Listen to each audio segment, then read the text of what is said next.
उत्तराखंड में प्रदेश में 30 जून के बाद लागू होगा यूनिफॉर्म सिविल कोड। मुख्यमंत्री धामी ने कही अन्य बातें। सीएम धामी का निर्णय साहसिक, बोले साक्षी महाराज। धर्मांतरण कानून से प्रेरणा ले अन्य राज्य।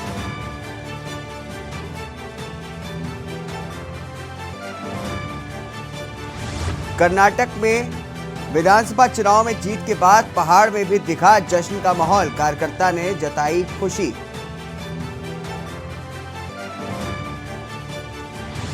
यमुनोत्री धाम आए 2 यात्रियों की हृदय गति रुकने से मौत। अब तक 13 तीर्थयात्रियों की हो चुकी है मौत।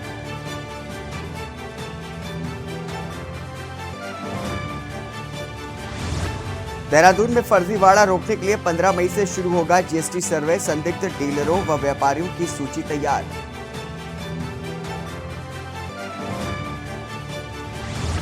और हरिद्वार और नैनीताल में सरकारी जमीनों पर सबसे ज्यादा कब्जे। 1288 पर हुई अब तक कार्रवाई। आप देख रहे हैं के न्यूज, खबरों का सारथी। नमस्कार, स्वागत है आपका। आप देख रहे हैं खबर उत्तराखंड। मैं हुआ आपके साथ हारिस। खबर देहरादून से है, जहां पर बीजेपी मुख्य कार्यालय पर सन्नाटा छाया रहा। आपको बता दें कि कर्नाटक नतीजे के बाद कांग्रेस में जश्न का माहौल नजर आया। वहीं हार के बाद बीजेपी में छाई मायूसी। पार्टी मुख्यालय में कोई नेता तक नहीं पहुंचे।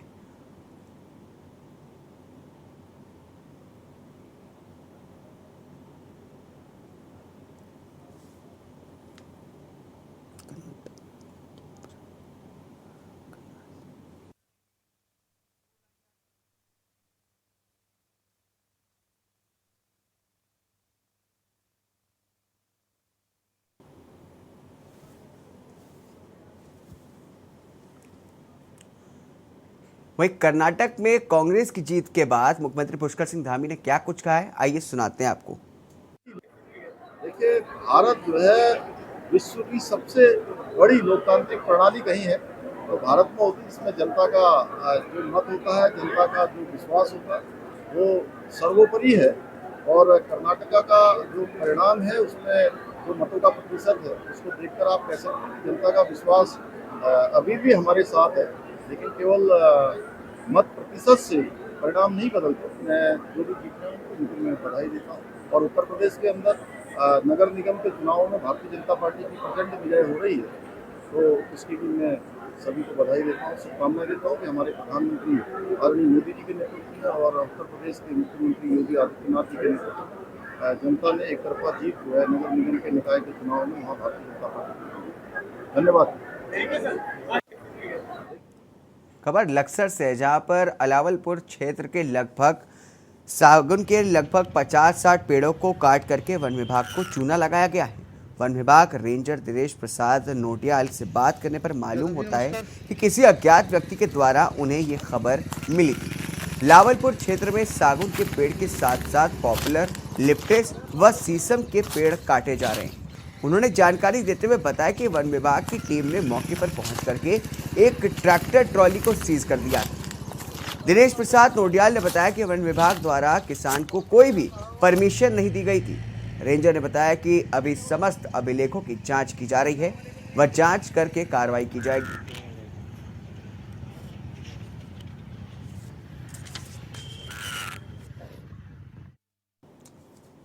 इस बीच रुकेंगे एक छोटे से ब्रेक के लिए। ब्रेक के बाद जल्द हाजिर होंगे। ब्रेक के बाद स्वागत है आपका। खबर मंगलौर से है, जहां पर कर्नाटक में कांग्रेस की जीत के बाद मंगलौर कांग्रेस राष्ट्रीय सचिव काजी निजामुद्दीन के आवास पर कांग्रेस कार्यकर्ताओं ने मिठाई खिला करके एक दूसरे को बधाई दी। राष्ट्रीय सचिव काजी निजामुद्दीन को कर्नाटक चुनाव में प्रेक्षक बनाया गया था। कर्नाटक में कांग्रेस की जीत के बाद काजी निजामुद्दीन ने बताया कि जनता भाजपा की धार्मिक भावनाओं के झांसे से ऊब चुकी है। कर्नाटक की जनता ने विकास को लेकर के वोट किया है। भाजपा सरकार ने केवल जनता को लूटने का काम किया है और आगे भी कई राज्यों में चुनाव होने हैं, जिसके नतीजे भी चौंकाने वाले होंगे। वहां भी कांग्रेस की सरकार बनेगी।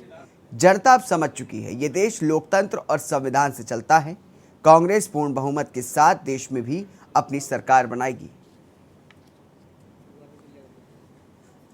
सबसे पहले कर्नाटका की जनता को बहुत शुक्रिया आभार उनका मैं व्यक्त करना चाहता हूं। उन्होंने भारी बहुमत के साथ कांग्रेस की सरकार बनाने की दिशा में आज लाकर चुनाव को लाकर खड़ा किया है और उसमें सब हमारे कांग्रेस पार्टी की पूरी लीडरशिप, उसमें कांग्रेस के हमारे राष्ट्रीय अध्यक्ष खड़गे साहब, उनका होम स्टेट है।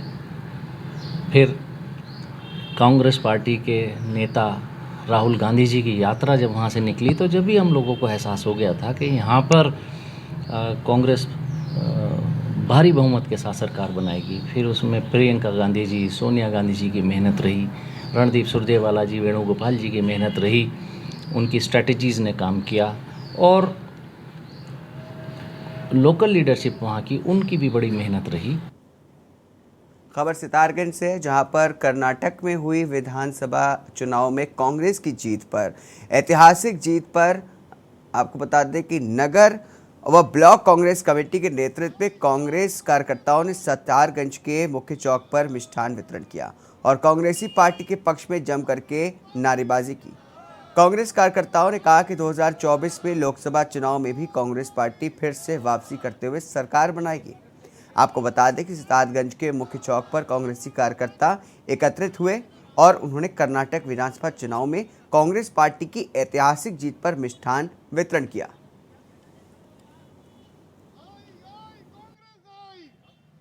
हमारे सीनियर कांग्रेस कमेटी के और हमारे जो जिला नगर अध्यक्ष और महिला कांग्रेस के अध्यक्ष के साथ लोग आए इकट्ठे हुए हैं और पूरे देश के अंदर कांग्रेस की लहर है। जैसे कि माननीय राहुल गांधी जी का जो संदेश है, ये मोहब्बत की लड़ाई जो लड़ी जा रही है, मोहब्बत से जीतेंगे, हम नफरत नहीं फैलाएंगे, मोहब्बत जीतेंगे। ये पूरे प्रदेश, पूरे राज्यों में अब कांग्रेस की बहुमत होने जा रही है।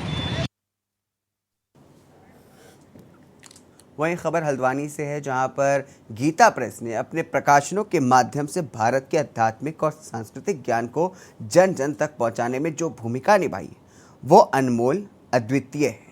जब इसकी स्थापना हुई थी तब इसका प्रयोजन यही था कि किस तरह से पवित्र भगवत गीता को उसके शुद्ध स्वरूप में सही अर्थों के साथ और बहुत ही मामूली दाम पर आम जनों तक पहुंचाया जाए, जो कि उस समय उपलब्ध नहीं था। करीब 100 साल पहले कलकत्ता से शुद्ध हृदय से आरंभ हुआ ये प्रयास अब भारत ही नहीं बल्कि पूरी दुनिया में अमिर हो चुका है। लेकिन बदलते दौर के साथ आज की युवा पीढ़ी इसके महत्व को भूल चुकी है। साहित्य के प्रति युवाओं का मोहभंग हो चुका है। बावजूद गीता प्रेस आज भी अपने सिद्धांतों पर अटल है और हमारे बुजुर्गों के लिए आज भी यही सब कुछ है। हल्द्वानी कोतवाली के बाहर गीता प्रेस के वाहन में पुस्तक बेच रहे बुजुर्ग से बात की गई तो उन्होंने बताया कि यह हिंदुओं के धार्मिक पुस्तकों का विश्व का सबसे बड़ा प्रकाशक है। आज भी गीता प्रेस से 1850 प्रकाशन हो रहे हैं। इनमें 760 अकेले सांस्कृतिक और हिंदी भाषाओं में हैं। गीता प्रेस की स्थापना 1923 में गीता की गई थी। आपको बता दें कि साल 1920 के आरंभिक दशकों में व्यवसायी से आध्यात्मिक गुरु जयदाल गोयंदका और हनुप्रसाद पोद्दार नामक मारवाड़ियों ने गीता प्रेस की स्थापना और कल्याण पत्रिका के प्रकाशन की शुरुआत की।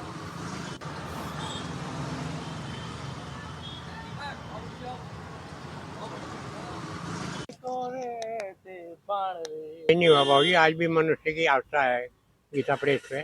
जो बुजुर्ग आदमी बेचारे शास्त्र का ज्ञान रखते हैं आज भी लेते हैं, पढ़ते हैं और बहुत सस्ती किताबें होती है गीता प्रेस गोरखपुर की। हमको भी काफ़ी समय हो गया इसमें, तो आज भी लेते हैं, ऐसा नहीं है। क्या नाम है आपका? रमेश चंद्र। इस बीच रुकेंगे एक छोटी सी ब्रेक के लिए। ब्रेक के बाद जल्द हाजिर होंगे। ब्रेक के बाद एक बार फिर स्वागत है आपका। अगली खबर हल्द्वानी से है, जहां पर कर्नाटक विधानसभा चुनाव में कांग्रेस को मिली बड़ी जीत का असर अन्य राज्यों में भी देखने को मिल रहा है। कांग्रेस कार्यकर्ताओं का उत्साह बढ़ा हुआ है। उत्तराखंड के हल्द्वानी में भी कर्नाटक विधानसभा चुनाव में कांग्रेस को मिली जीत पर कांग्रेस द्वारा मिष्ठान वितरण का कार्यक्रम किया गया। कांग्रेस के महानगर अध्यक्ष गोविंद सिंह बिष्ट के नेतृत्व में पार्टी कार्यकर्ताओं ने बुद्ध पार्क में कार्यक्रम का आयोजन किया। इस दौरान कांग्रेस के महानगर अध्यक्ष गोविंद सिंह बिष्ट ने कहा कि कर्नाटक की जीत कांग्रेस के लिए एक संजीवनी बनकर आई, क्योंकि पिछले विधानसभा चुनाव में बीजेपी ने धन बल से कांग्रेस की सरकार को गिरा दिया था।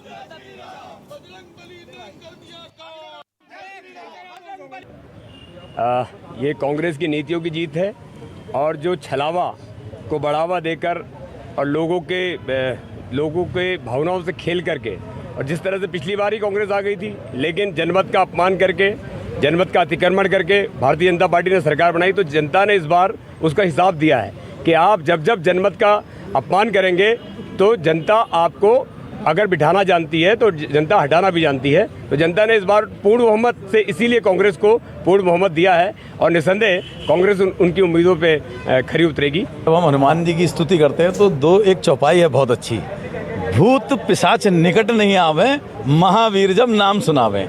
ये बड़ा फिट बैठता। भूत पिशाच में किन्हीं दो व्यक्ति विशेष के लिए कह रहा हूँ, आप समझ गए होंगे। भूत पिशाच निकट नहीं आवे, महावीर ने नाम सुनावे। भूत पिशाच निकट नहीं आए जब महावीर ने नाम सुनाया।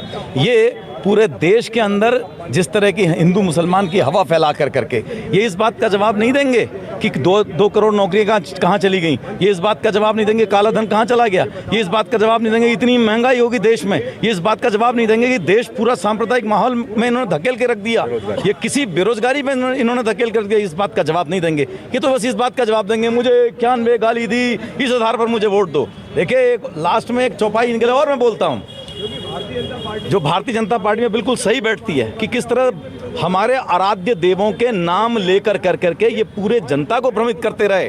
आज उसी भगवान ने अपना असली रूप दिखाकर इनको इनका स्थान दिखाया। इन्हीं खबरों के साथ इस बुलेटिन में बस इतना ही। आगे देखिए